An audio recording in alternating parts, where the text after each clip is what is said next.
El velo negro, de Charles Dickens. En un atardecer de invierno de finales del año 1800, un joven médico recientemente establecido estaba sentado junto a un alegre fuego en su pequeña antesala, escuchando el viento que arrojaba la lluvia contra la ventana en resonantes gotas y aullaba lúgubremente en la chimenea. La noche era húmeda y fría. El hombre había estado chapoteando en barro y agua durante todo el día y a la sazón descansaba cómodamente envuelto en su bata y con las zapatillas puestas. Medio dormido, su imaginación errabunda barajaba un asunto tras otro. Primero pensó en la fuerza con que soplaba el viento y hasta qué punto la lluvia aguda y helada le estaría golpeando la cara si no se hallase cómodamente instalado en su hogar. Luego, su mente enfocó el tema de la visita que anualmente realizaba en Navidad a su ciudad natal y a sus amigos más allegados.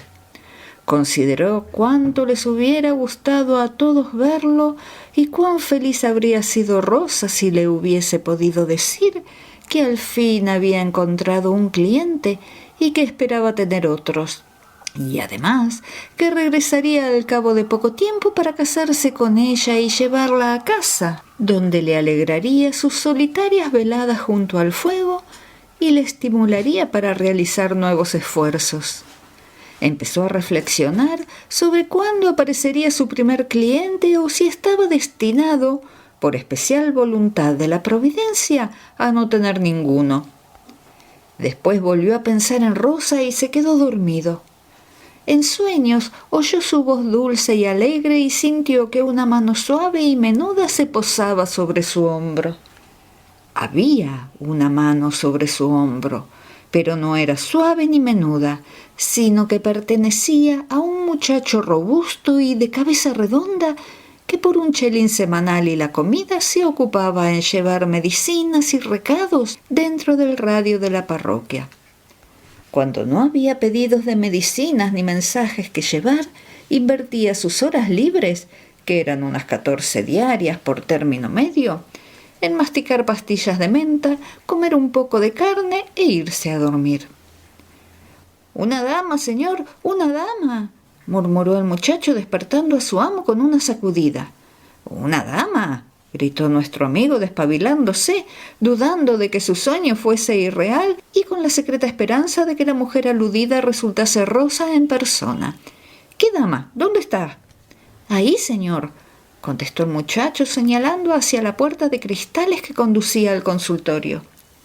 El médico miró hacia la puerta y por un instante se detuvo a examinar el aspecto de la visitante. Su rostro tenía aquella expresión de sobresalto que lógicamente suscita lo inesperado. Era una mujer excepcionalmente alta, vestida de riguroso luto y se hallaba tan pegada a la puerta que su cara casi rozaba el vidrio. La parte superior de su figura estaba cuidadosamente envuelta por un chal negro, como si desease no ser reconocida, y su cara hallábase cubierta por un espeso velo, también negro. Permanecía completamente erguida, su figura se alzaba cuán alta era, y aunque el médico sintió que los ojos de detrás del velo estaban fijos en él, ella seguía inmóvil, como si no hubiese advertido que él había entrado. «¿Desea usted consultarme?», preguntó con cierta vacilación, manteniendo entornada la puerta. Esta se abría de forma que no alteraba la posición de la figura, que continuaba inmóvil en su sitio. La mujer inclinó ligeramente la cabeza en señal de afirmación. «Sírvase pasar», dijo el médico. La figura avanzó un paso y luego, volviendo la cabeza en dirección al muchacho, con infinito terror de éste, pareció vacilar. «Sal de la habitación, Tom», dijo el joven médico dirigiéndose al muchacho, cuyos grandes ojos redondos se habían dilatado hasta el máximo durante este breve diálogo. «Echa la cortina y cierra la puerta». El muchacho corrió una cortina verde sobre la puerta vidriera, se retiró del consultorio, cerró la puerta tras de sí y desde el otro lado aplicó uno de sus grandes ojos al agujero de la cerradura. El médico acercó su silla a la chimenea e invitó a sentarse a su visita. La misteriosa figura se movió lentamente hacia el asiento. Cuando el resplandor del fuego iluminó el traje negro, el médico observó que la orilla del vestido estaba empapada de barro y lluvia. «Veo que está usted empapada», dijo. «Así es», contestó la recién llegada con voz baja y profunda. «¿Se siente usted enferma?», preguntó el médico compasivamente, juzgando por el tono de su interlocutora que se trataba de una persona desgraciada. «Estoy muy enferma», contestó la mujer, «pero no física, sino mentalmente. No es por mí, o en beneficio propio por lo que he venido a verle. Si hubiese tenido alguna dolencia física no estaría aquí sola a esta hora, en una noche semejante. Y si enfermara en las próximas 24 horas, bien sabe Dios con qué gusto me acostaría y llamaría a la muerte. Solicito su ayuda para otra persona, señor. Es posible que produzca la impresión de estar loca. Creo que lo estoy. Pero noche tras noche, en el curso de largas y sombrías horas de vigilia y de llanto, un mismo pensamiento no ha dejado de rondar por mi espíritu, y aunque conozco la inutilidad de cualquier ayuda humana que pueda prestárseme, el simple pensamiento de depositarlo en su tumba sin intentar un supremo esfuerzo me hiela la sangre en las venas».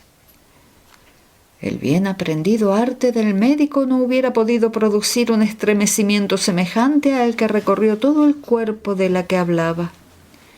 Había tal ansiedad desesperada en los gestos de la mujer que el joven médico se sintió conmovido. Hacía poco tiempo que ejercía su profesión e ignoraba las miserias que diariamente se presentan a los ojos de los médicos y los endurecen ante el sufrimiento humano. «Si la persona a quien usted se refiere», dijo rápidamente, «se halla en una situación tan desesperada como usted afirma, creo que no hay momento que perder. Tenemos que partir inmediatamente. ¿Por qué no acudió a los médicos antes?» «Porque antes hubiera sido inútil, como lo es también ahora», replicó la mujer juntando las manos con desesperación. El médico trató inútilmente de descubrir las facciones que se ocultaban tras el espeso velo. «Está usted enferma», dijo suavemente. «Usted está enferma, aunque crea lo contrario. La fiebre que le ha permitido soportar, sin sentirla, la fatiga que evidentemente ha sufrido y que está ardiendo dentro de usted. Beba esto», continuó sirviéndole un vaso de agua. «Descanse durante unos minutos y luego dígame, lo más tranquilamente que pueda, cuál es la enfermedad de su paciente y cuánto tiempo ha estado enfermo. Cuando sepa todo lo necesario para que mi visita pueda servir de algo, estaré dispuesto a acompañarla». La visitante se llevó el vaso de agua a la boca sin alzar el velo, lo depositó de nuevo sin probarla y se echó a llorar. «Creerá usted», dijo sollozando, «que deliro. Me lo han dicho antes y menos cariñosamente que usted ahora. Yo no soy joven. Dícese que a medida que la vida se desliza hacia su término definitivo, lo último que nos queda, por desprovisto de valor que parezca a aquellos que nos rodean, es más caro a su poseedor que todos los años que se han ido antes, pues está vinculado a los recuerdos de los amigos muertos desde hace tiempo, de los jóvenes, niños tal vez, que han renegado tan completamente de nosotros que diríase que también están muertos». Tras una corta pausa, la mujer prosiguió. «Mi vida no puede prolongarse muchos años, y estos deberían ser preciosos para mí, pero yo los entregaría sin un suspiro, con gozo, con júbilo, a cambio de que lo que le estoy diciendo fuese falso o imaginario. Mañana por la mañana, ese de quien le hablo estará, lo sé, aunque finja creer lo contrario, más allá del alcance de cualquier ayuda humana. Y sin embargo, esta noche, aunque me halle en peligro mortal, usted no debe verlo, ni podría socorrerle». «No quiero aumentar su congoja», dijo el médico después de una corta pausa. haciendo un comentario sobre lo que usted acaba de decir o mostrándome deseoso de investigar un caso que usted trata de encubrir de una manera tan anhelante. Pero en su declaración hay algo incongruente, hay algo que escapa a lo verosímil. Esa persona está en trance de morir esta noche y yo no puedo verla, aun cuando mi asistencia podría tal vez salvarla. Usted me dice que mi ayuda será inútil mañana y, sin embargo, usted desea que la visite entonces. Si es verdad que la vida de esa persona resulta tan querida para usted como lo demuestran sus palabras y sus gestos, ¿por qué no trata de salvarla ahora, antes que el retraso y el progreso de su enfermedad hagan impracticable la intervención médica? «Que Dios me ayude», exclamó la mujer llorando amargamente. «¿Cómo es posible que los extraños crean en lo que hasta a mí me parece increíble? Entonces, ¿se niega usted a verlo, señor?» «No he dicho tal cosa», replicó el médico, «pero le advierto que si insiste en este inaudito aplazamiento y la persona muere, una terrible responsabilidad recaerá sobre usted». «La responsabilidad pesará en alguna parte», replicó la extraña mujer amargamente. «Cualquier responsabilidad que recaiga sobre mí la sobrellevaré con gusto y estoy dispuesta a dar cuenta de ella». «Como no hay nada contrario a la ley», continuó el médico, «en el hecho de acceder a su petición, puedo decirle que visitaré a la persona enferma mañana, siempre que me dé su dirección. ¿A qué hora desea usted que vaya?» «A las 9», replicó la visitante. «Perdone usted si mi pregunta es indiscreta, pero ¿está a su cargo el paciente?» «No lo está», fue la respuesta. «De manera que si yo le diese instrucciones para su tratamiento durante la noche, ¿usted no podría asistirlo?» «Yo no podría hacer tal cosa», contestó la mujer llorando amargamente. Considerando que no podía obtener mayor información con prolongar la entrevista y ansioso de ahorrar sufrimientos a la mujer, quien refrenada al principio, gracias a un violento esfuerzo, estaba a la sazón demudada y temblorosa, el médico reiteró su promesa de realizar la visita a la hora señalada. Su visitante, después de haberle dado la dirección de un oscuro lugar de Walworth, abandonó la casa de la misma manera misteriosa en que había entrado. Fácilmente se comprenderá que tan extraordinaria visita produjo una gran impresión en el ánimo del joven médico y que éste reflexionó mucho sobre las posibles circunstancias del caso. En su trato con la gente había tenido ocasión de enterarse de hechos singulares en que se había cumplido un anterior presentimiento de muerte en un día y hora determinados. Por un momento se sintió tentado a creer que tal vez era el caso presente, pero luego se le ocurrió que todas las historias de esa índole de que había oído hablar siempre correspondieron a las personas perturbadas por un presagio de su propia muerte. Esa mujer, en cambio, hablaba de otra persona, un hombre, y era imposible suponer que una simple quimera o espejismo de la fantasía pudiera inducirla a hablar de la inminente desaparición de aquel con una certidumbre tan terrible. ¿No sería que el hombre corría el peligro de ser asesinado a la mañana siguiente y que la mujer, cómplice al principio y obligada a guardar secreto bajo juramento, hubiese cedido y, aunque incapaz de evitar la perpetración de algún ultraje a la víctima, hubiese resuelto evitar su muerte, si es que ello era posible, mediante la oportuna intervención del auxilio médico? La idea de que tales cosas sucediesen a menos de 2 millas de la metrópoli se le presentó como descabellada y absurda, y la desechó al instante. Luego volvió a su primera idea, es decir, que la mente de aquella mujer estaba desequilibrada y como este era el único modo de explicar el caso con cierto grado de satisfacción, encaminó su ánimo a creer que estaba loca. Ciertas dudas sobre este punto, sin embargo, acudieron de improviso a su pensamiento una y otra vez en el largo y sombrío curso de una noche de insomnio, durante la cual, a pesar de todos sus esfuerzos, le fue imposible borrar aquel velo negro de su agitada imaginación. Como los suburbios de Walworth se encontraban bastante alejados de la ciudad, son aún hoy día un lugar bastante desamparado y miserable. Pero hace 35 años eran una especie de muladar habitado por unos cuantos individuos de dudosa condición, cuya pobreza les impedía vivir en mejor vecindad o cuyas ocupaciones y modos de vida hacían deseable su aislamiento. Muchas de las casas que han surgido desde entonces en sus aceras fueron edificadas algunos años después, y la gran mayoría, aun aquellas que se desparramaron por los alrededores, eran feas y miserables. El aspecto del lugar por el cual caminó aquella mañana no era a propósito para levantar el espíritu del joven médico o dispersar la ansiedad y angustia que despertó en él la singular visita que iba a realizar. Apartándose del camino real, su ruta lo condujo a lo largo de un terreno bajo y pantanoso, por sendas desniveladas, con alguna casucha ruinosa aquí y allá, que se desmoronaba rápidamente por vetustez y abandono.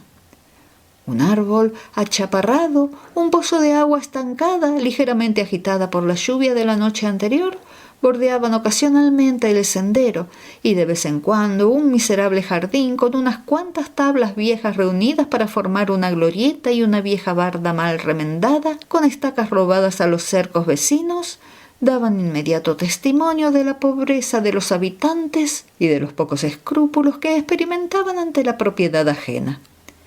De vez en cuando, una mujer de aspecto miserable hacía su aparición en la puerta de una casa sucia para vaciar el contenido de alguna olla en el arroyo de la acera de enfrente, o para increpar a una muchacha calzada con chancletas que se tambaleaba a unos cuantos metros de la puerta bajo el peso de un pálido infante casi tan grande como ella. Pero poca cosa se agitaba en torno, y la perspectiva, en lo que de ella podía verse débilmente a través de la fría y húmeda niebla que caía pesadamente sobre el lugar, infundía una impresión de soledad y lobreguez que armonizaba completamente con los objetos que hemos descrito. Después de haber chapoteado fatigosamente por el agua y el cieno, de haber hecho muchas preguntas sobre la dirección que le habían dado, después de haber recibido otras tantas contestaciones contradictorias y poco convincentes, el joven médico llegó frente a la casa que se le había señalado como meta. Era una construcción pequeña y baja, de un solo piso, con un exterior aún más desolado y poco prometedor que los que acababa de dejar atrás. Una vieja cortina amarilla cubría enteramente la ventana del piso alto, y los postigos de la antesala estaban cerrados, pero sin cerrojo. La casa se hallaba alejada de todas las demás, y como se alzaba en la esquina de una callejuela, no había otra vivienda a la vista. Si decimos que el médico dudó, que anduvo unos cuantos pasos más allá de la casa antes de decidirse a levantar el llamador, sabemos que nuestras palabras no harán aparecer la sonrisa en el rostro de ningún lector, por audaz que éste sea. La policía de Londres en aquella época era un cuerpo muy diferente del que es ahora.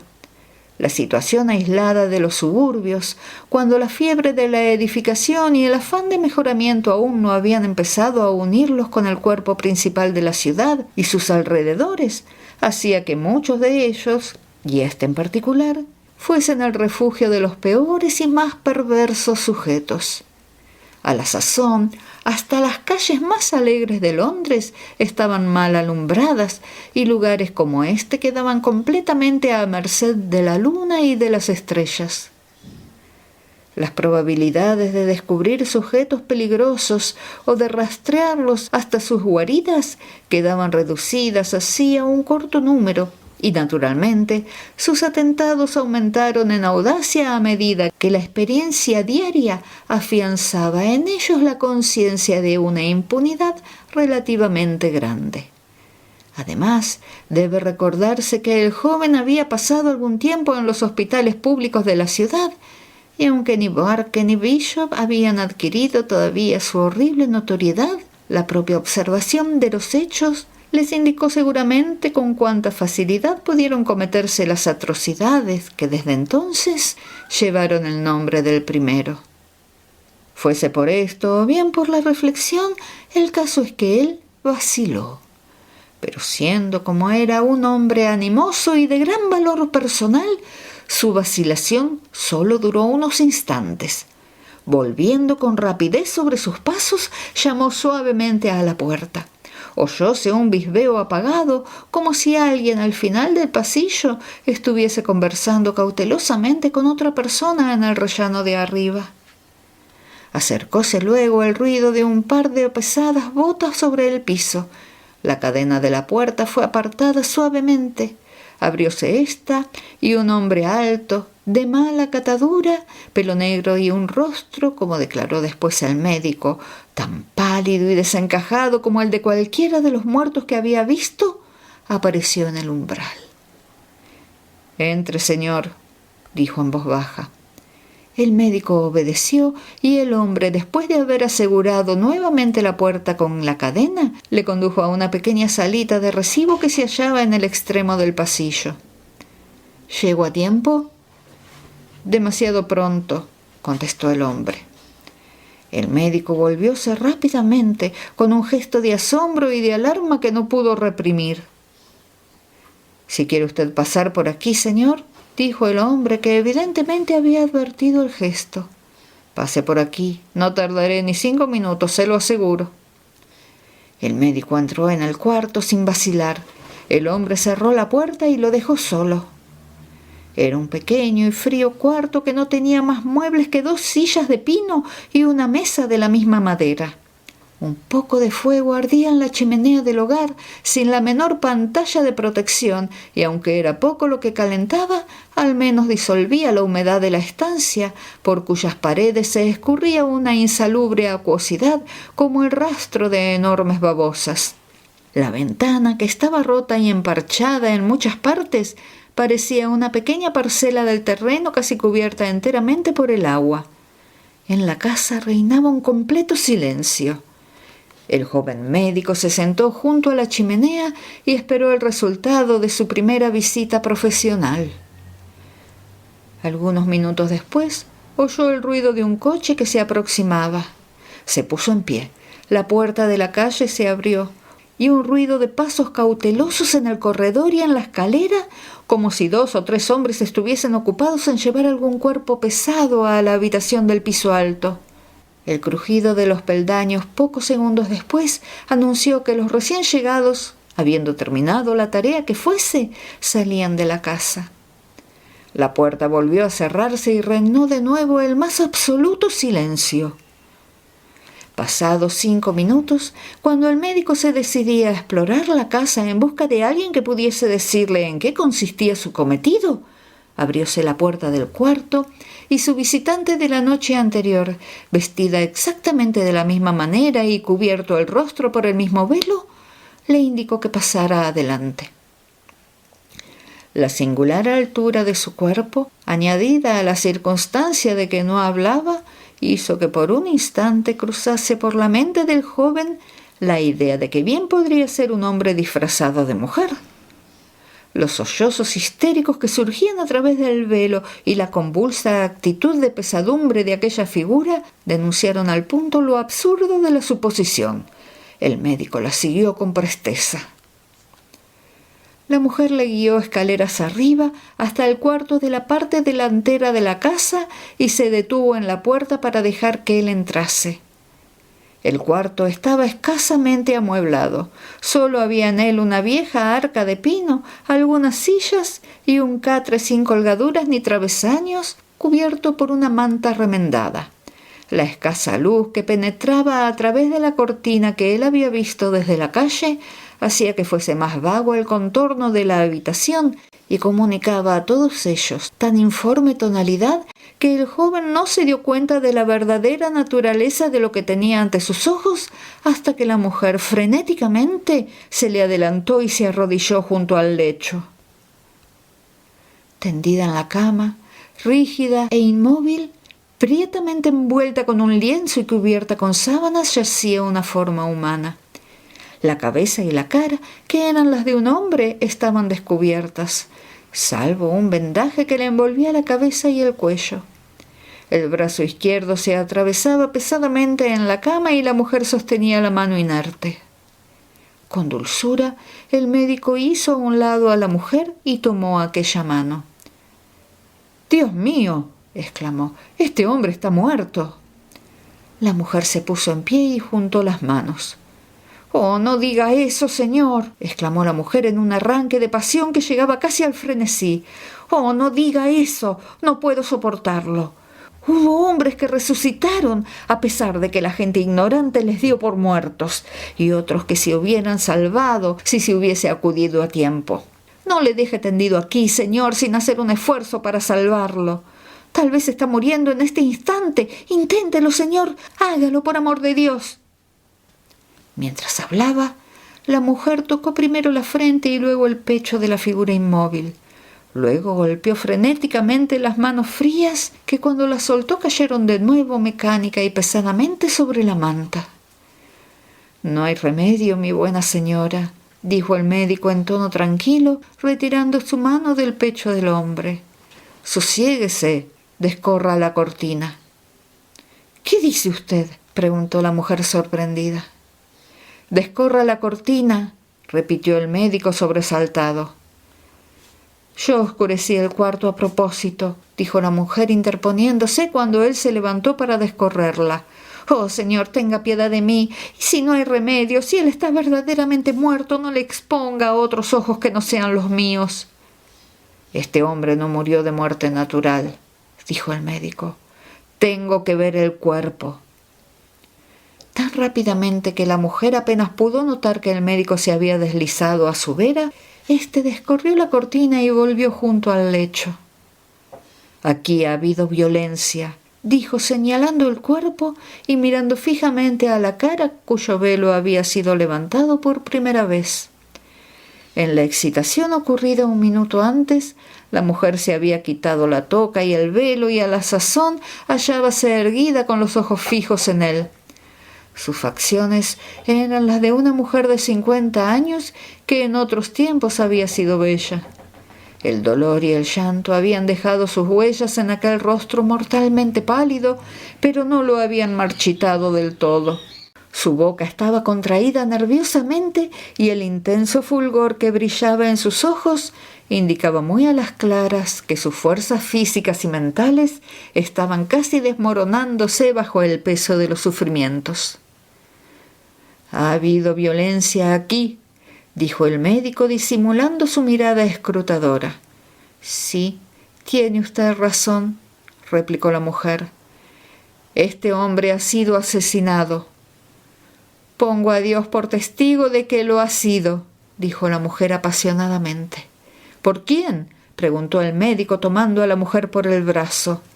«Mire las señales del asesino y luego pregúntemelo», contestó. El médico volvió el rostro hacia la cama y se inclinó sobre el cuerpo, que ahora yacía bajo la luz que entraba por la ventana. De pronto comprendió la verdad. «Este es uno de los hombres que han sido ahorcados esta mañana», dijo apartándose tembloroso. «Sí», contestó la mujer con una mirada fría sin expresión. «¿Quién es?».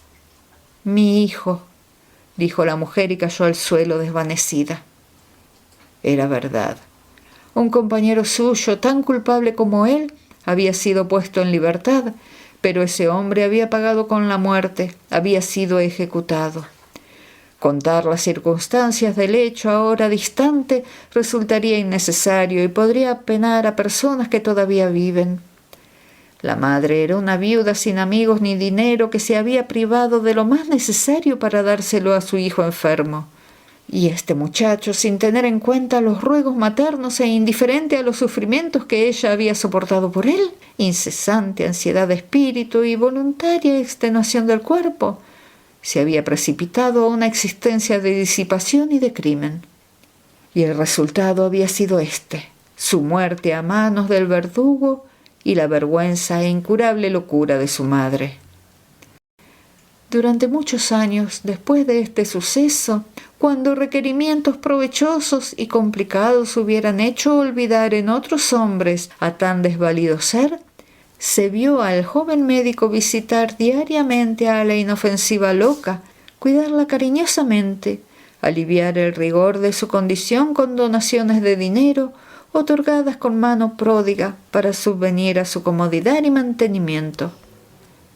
A la luz del recuerdo y conciencia que precedió a la muerte de esta criatura, pobre y sin amigos, surgió de sus labios una oración para el bienestar y protección de su médico, tan férvida como la que el mejor de los mortales pudiera haber elevado. La oración voló al cielo y fue oída.